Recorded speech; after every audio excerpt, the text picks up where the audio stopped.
Hi it's lady but evening time. அம்மா ஊர் side வந்து பக்கத்தில் கடல் இருக்கிறதுனால பார்த்தீங்க அப்படின்னா ஈவினிங் ஒரு 3-4 மணிக்கெலாம் கிளைமேட் சேஞ்ச் ஆகிக்கோங்க, நல்ல கூலிங்காக மாறிடும். பசங்க வந்து ஈவினிங்க்கு ஏதாவது ஸ்நாக்ஸ் வேணும்னு கேட்டிருந்தாங்க, பசிக்குது அப்படின்னு.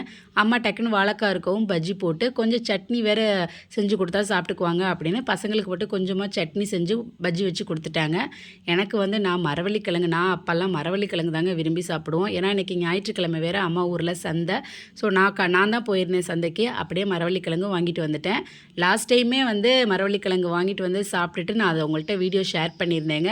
இந்த வீக்கும் வாங்கியாச்சு. எங்கே மரவள்ளிக்கிழங்கை பார்த்தாலும் விடுறதே கிடையாது. வாங்கிட்டு வந்து இன்றைக்கி சூப்பராக வேக வச்சு எனக்கு பிடிச்ச மாதிரி அதுக்கு வந்து ஜீனி தொட்டு சாப்பிட்டாச்சு.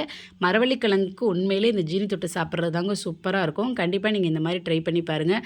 இன்றைக்கி ஈவினிங் சூப்பராக இந்த மாதிரி கிழங்கு பஜ்ஜி இதெல்லாம் சாப்பிட்டுட்டு டிவி பார்த்துக்கிட்டே சூப்பராக போச்சு ஜாலியாக. தேங்க்யூ.